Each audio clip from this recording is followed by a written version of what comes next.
본양고 친구들 안녕. 한 주 동안 잘 지냈나요? 방구석 미술 시간입니다. 와! 여기는 여러분들이 생활하고 공부하는 교실인데요. 아직은 이 빈자리가 어색하기만 합니다. 자, 여러분들이 이렇게 꽉 차서 교실 안에 들어와 있어야 되는데요. 여러분들이 등교 계약하는 날까지 선생님은 이 빈 교실을 잘 지키고 있을게요. 이번 시간에는 조형 요소와 원리에 대해서 공부할 거예요. 조형 요소와 원리는 미술에 있어서 가장 기초적인 부분이기 때문에 여러분들이 표현을 할 때나 미술 작품을 감상할 때 유용하게 사용될 수 있습니다.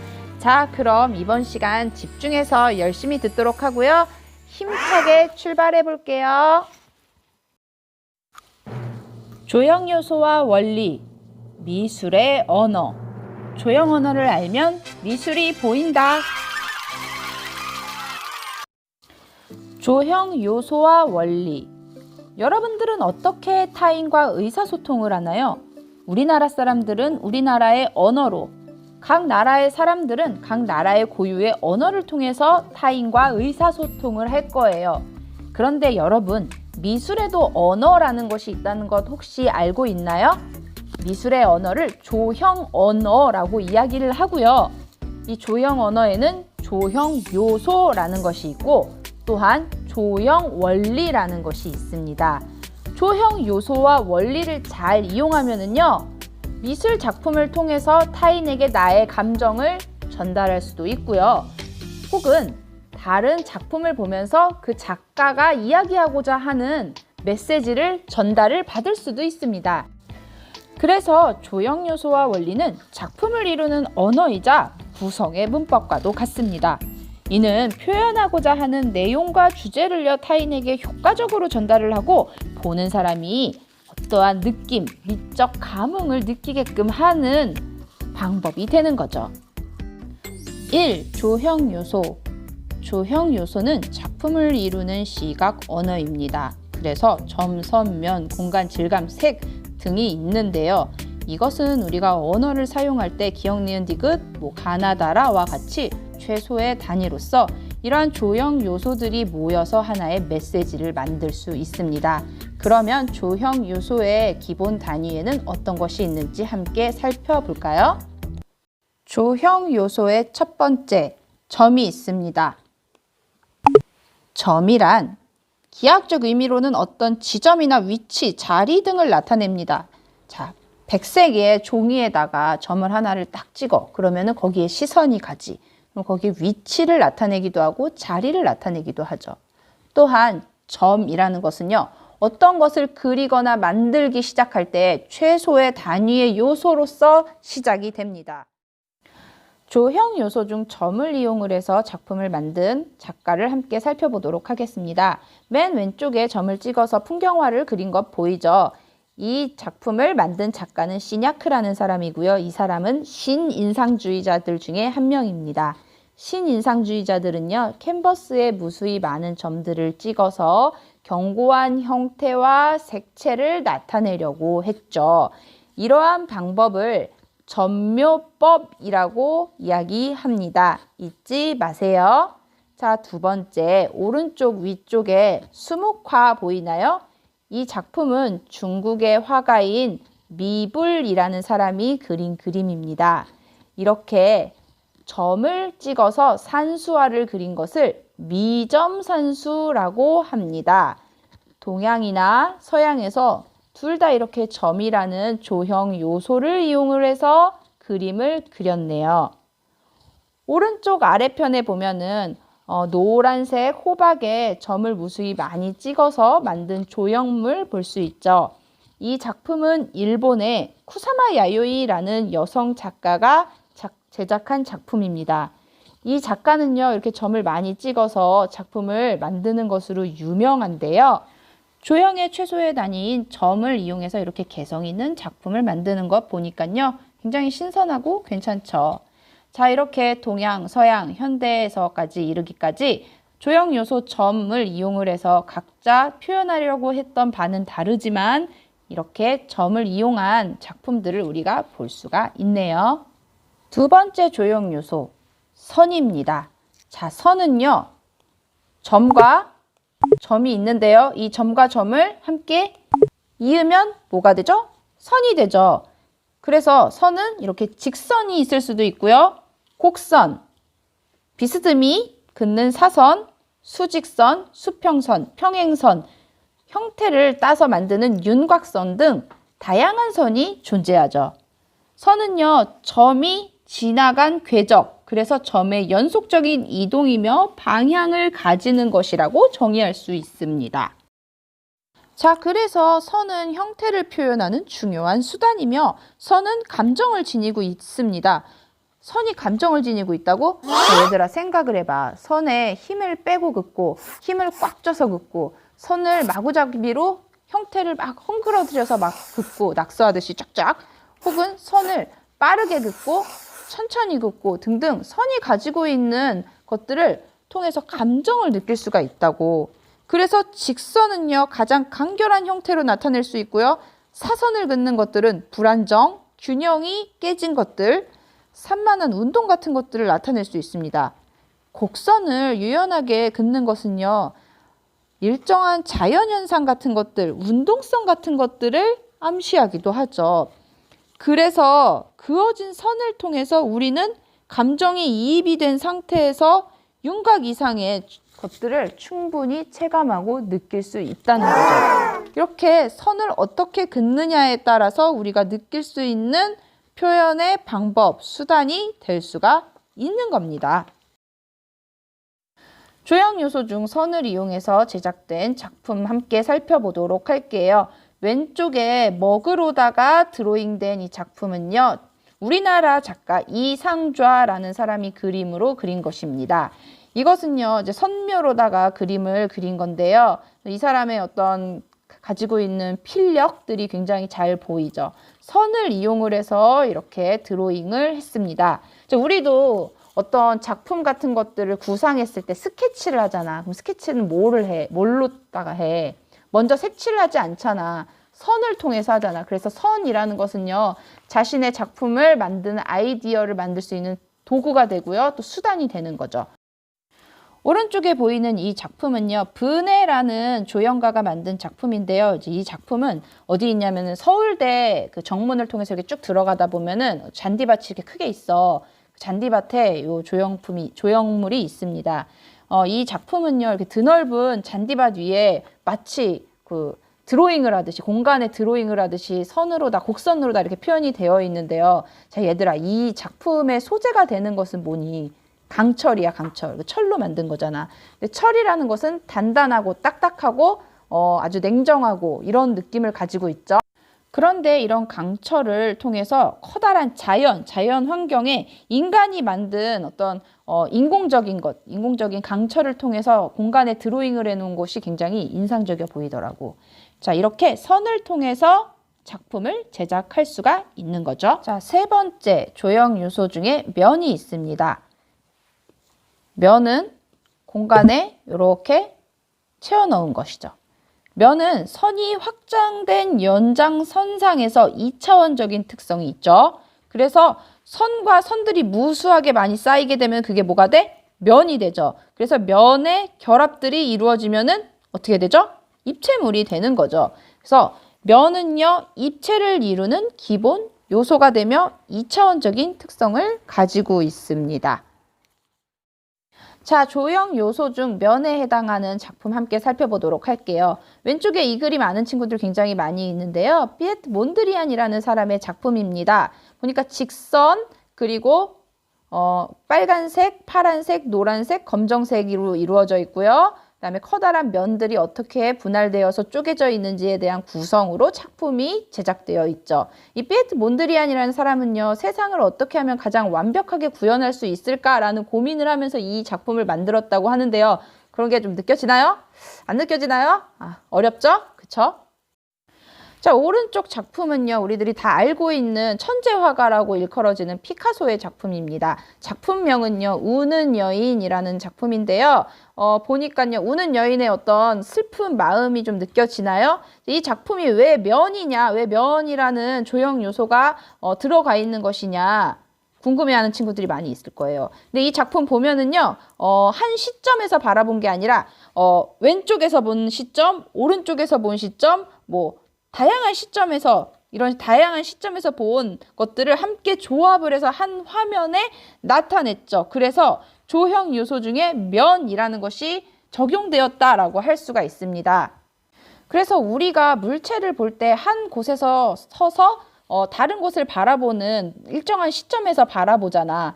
그런데 이 피카소, 입체주의자들은요, 한 시점에서만 본 게 아니라 이 시점, 저 시점, 다양한 면에서 바라본 것을 한 화면에 구성을 해서 이것을 구현했다라고 이야기를 해. 조금 어렵지? 그래서 한 화면에다가 완벽한 사물을 구현했다라고 이야기를 합니다. 그래서 이 우는 여인의 어떤 느낌을 완벽한 느낌, 완벽한 형상을 표현을 하기 위해서는 어떻게 해야 돼? 다양한 시점에서 바라본 이 우는 여인의 모습을요, 한 화면에다가 구현을 한 거죠. 면이라는 조형 요소가 그래서 들어가 있다고 할 수 있는 거죠. 좀 어려운가? 입체주의는 다음번에 수업을 통해서 좀 더 구체적으로 다루어 보도록 하겠습니다. 네 번째 조형 요소 색입니다. 색은요, 빛이 비치잖아. 그러면은 이 빛이 물체에 닿지. 그러면은 반사하기도 하고 흡수하기도 하고 굴절하기도 하고 이제 다양한 과정들을 통해서 우리 눈까지 오게 됩니다. 그럼 우리 눈 그 망막에서 지각되는 색 파장. 그래서 단 파장인지 장 파장인지에 따라서 이 우리 눈에서 인지하는 것이 뭐 빨주노초 파남보로 이렇게 인지가 되게 됩니다. 이렇게 인지되는 것을 우리가 색이라고 느끼게 되는 거죠. 그래서 색의 속성에는요, 색상, 명도, 채도 세 가지가 있는데요. 색상은 우리가 느끼는 뭐 빨주노초, 파남보, 청록, 뭐 남색, 보라, 자주 이런 것들을 색상이라고 말합니다. 명도는요, 밝고 어두움을 명도라고 말하는데요. 흰색에서 검정색에 이르기까지 무수한 이제 회색의 단계가 있을 거 아니야. 뭐 밝은 회색이 있을 수도 있고 중간 회색이 있을 수도 있고 뭐 어두운 회색이 있을 수 있고 그래서 흰색에서 검정색까지 이르는 밝기의 단계를 명도라고 말합니다. 채도는 색의 맑고 혼탁함의 정도를 이르는 것을 채도라고 합니다. 그래서 색의 속성에는 색상, 명도, 채도로 나뉜다. 자, 맨 왼쪽에 있는 그림 볼게요. 명도가 높다는 것은 흰색에 가깝죠. 그리고 명도가 낮다는 것은 검정색에 가깝죠. 그래서 명도가 높은 것은 밝다, 명도가 낮다는 것은 어둡다라는 것을 의미합니다. 채도 부분 볼게요. 채도 쪽 보니까요. 채도가 높다라는 것은 가장 맑은 빨강색에 이르렀을 때 채도가 높다라는 것을 의미하고요. 채도가 낮다는 것은 회색이 섞인 탁한 빨간색을 의미하죠. 채도가 낮다는 것은 혼탁하다라는 것을 의미합니다. 자, 그림 보이죠? 이거 좀 이해하기 어려울까? 이거 먼셀의 색 입체라는 건데요. 가운데의 기둥, 수직 기둥, 이 보면은요, 이거 명도에 해당하는 것입니다. 그래서 맨 위에가 명도가 높다, 맨 아래가 명도가 낮다. 그리고 방사형으로 동그랗게 이루어져 있는 것들의 끝부분은요, 색상에 해당되는 겁니다. 그래서 빨주노초 파남보, 이런 색상이 방사형의 맨 끝에 이루어져 있다. 수평선에 해당하는 것은 채도 부분입니다. 그래서 가장 오른쪽에 있는 것이 빨강색, 가장 왼쪽에 있는 것이 청록색인데요. 가장 그 끝부분에 있는 쪽이 채도가 높은 거고요. 가운데 쪽으로 몰려 있을수록 채도가 낮다라고 표현을 하는 것입니다. 또한 마주보고 있는 색상, 맨 오른쪽에 빨강색과 맨 왼쪽의 청록색은 서로 마주보는 색상이죠. 그래서 반대되는 색상이라고 해서 보색이라고 합니다. 이 보색과 보색은요, 서로 반대되는 색상이기 때문에 두 색을 같이 함께 같이 나란히 놓았을 때 눈에 띄는 색상이 되는 것입니다. 이런 색상의 원리를 잘 이용을 해서 작품을 만들면은 효과적인 작품을 만들 수 있겠죠? 자, 여기 두 개의 그림이 제시되어 있습니다. 조형 요소 색을 통해서 어떤 것을 느낄 수가 있을까요? 왼쪽에 있는 그림은 푸른 빛을 가지고 있는 그림, 오른쪽에 있는 그림은 좀 붉은 빛을 가지고 있는 그림이죠. 이 그림을 그린 작가는요, 동일한데요. 피카소가 그린 작품이에요. 피카소는 입체주의의 어떤 대가로 알려져 있는데요. 이 입체주의, 입체파가 나오기 이전 시기의 그림, 그래서 왼쪽은 청색 시대라고 이제 시기를 구분짓고요. 오른쪽은 장밋빛 시대, 피카소의 장밋빛 시대라고 시기를 구분짓습니다. 왼쪽의 그림은요, 이제 청색이 주는 어떤 차분한 가라앉음, 그리고 좀 우울함, 이런 느낌이 좀 더 가미되어 있다면, 오른쪽은요, 왼쪽에 비해서 조금 더 따뜻하고, 그리고 좀 더 환희, 기쁨 같은 것들을 좀 더 느낄 수가 있죠. 근데 이 보니까 둘 다 조금 우울하다. 드로잉 자체가 좀 둘 다 우울하긴 한데, 그래도 색 자체가 주는 느낌이 좀 다르죠. 그래서 조형 요소 중에 색을 이용을 해서 여러분들이 얼마든지 자신이 표현하고 싶은 감정이나 자신의 소통의 도구로 이용을 할 수가 있다는 거죠. 뭘로 통해서요? 색을 통해서요. 아주 간단하죠. 5번째, 형입니다. 형은 형태라고도 말하죠. 형은 사물의 생김새를 나타낸 것이죠. 모양을 어떻게 표현해? 형태로 표현하잖아. 그 형상, 윤곽 같은 것들을 의미합니다. 아래 그림 보니까요. 여러분들의 눈에는 무엇이 보이나요? 흰색을 유의해서 본다면은 커다란 잔이 보일 것이고, 검정색을 유의해서 본다면 마주보고 있는 사람의 모습이 보일 거예요. 그래서 어떻게 형태를 인지하느냐에 따라서 모양과 형상, 윤곽이 보이게 되는 거죠.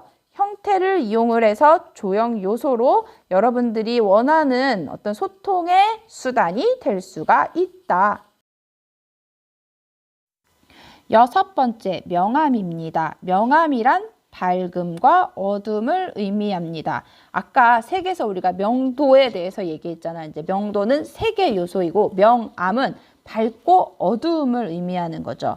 여기 이제 그림 보니까요, 이제 촛불을 켜놓고서는 바라보고 있는 한 여성이 있는데요. 촛불에 가까워진 얼굴면은요, 밝게, 명암이 밝게 나타나 있고요.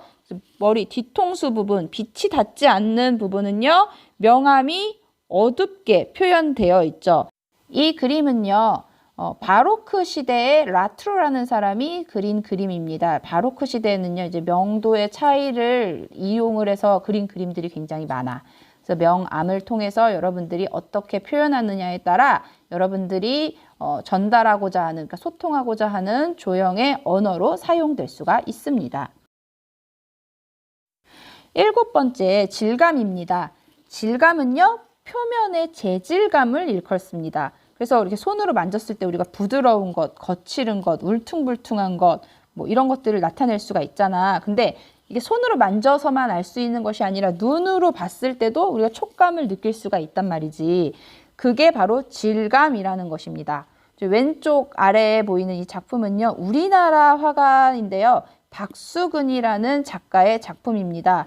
표면을 우리가 보기만 해도 울퉁불퉁한 그런 느낌을 받을 수가 있죠. 형태는 단순하지만 표면이 굉장히 울퉁불퉁해서 어떤 삶의 굴곡이나 어떤 삶의 그 고통, 힘듦, 어려움 이런 것들을 나타내는 느낌을 질감으로다가 표현을 했죠. 오른쪽에 보니까요, 커피잔에다가 이렇게 털을 달아놨어. 시각적으로 우리가 봤을 때 되게 이상한 질감을 가지고 있다라는 시각적인 착각을 일으키게 하죠. 다음으로 공간입니다.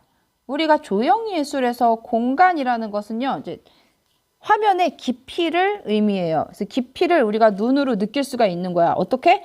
평면에서 우리가 깊이를 느낄 수가 있다고. 사실 근데 평면이 깊이가 있냐? 원래 없는 거잖아. 만졌을 때는 그냥 평면이잖아. 그런데 그렇게 눈에서 느낀다고. 어떠한 방법을 통해서 2차원적인 평면 작품에서는 3차원적인 시각적인 깊이를 어떻게 느껴? 원근법을 통해서 느끼잖아. 그러니까 오른쪽 아래에 보니까 이 작품 보면은 이게 안에다가 손을 쑥 넣으면은 손이 들어가냐? 아니잖아. 그냥 평면이잖아. 그런데도 우리가 안으로 쭉 빨려 들어가는 시각적인 착각을 느끼게 하잖아. 어떻게? 원근법을 통해서. 그러면 이 원근법은 어떤 것들이 있느냐? 원근법은 두 가지로 나누어져. 그래서 공기원근법과 투시원근법으로 나누어지는데, 공기원근법은 앞쪽은 이제 진하고 뒤쪽으로 갈수록 이제 흐려지게 뿌옇게 나타내서 원근을 나타내는 거죠. 그리고 선원근법, 투시원근법이라는 것은 지금 화면에 보이는 것처럼 1점 투시, 2점 투시, 3점 투시를 통해서 점이 이제 소실점이 하나일 때는 1점, 두 개일 때는 2점, 세 개일 때는 3점 투시를 통해서 우리가 공간감을 느끼게 되는 거죠. 자, 이번 시간에는 작품을 이루는 시각 언어, 조형 요소에 대해서 알아보았습니다. 조형 요소에 이 밖에도 더 많은 것들이 있는데요. 더 구체적인 것들은 수업 시간을 통해서 같이 알아보도록 하고요. 우리 조형 요소는 작품을 이루는 시각 언어라고 했죠. 이러한 시각 언어를 적절하고 효율적으로 사용을 해서 여러분들이 효과적인 작품을 만들면은 좋겠습니다. 오늘 수업을 듣느라 수고하셨습니다. 그럼 방구석 미술 시간은 여기서 마칠게요. 여러분, 다음 시간에 만나요. 안녕!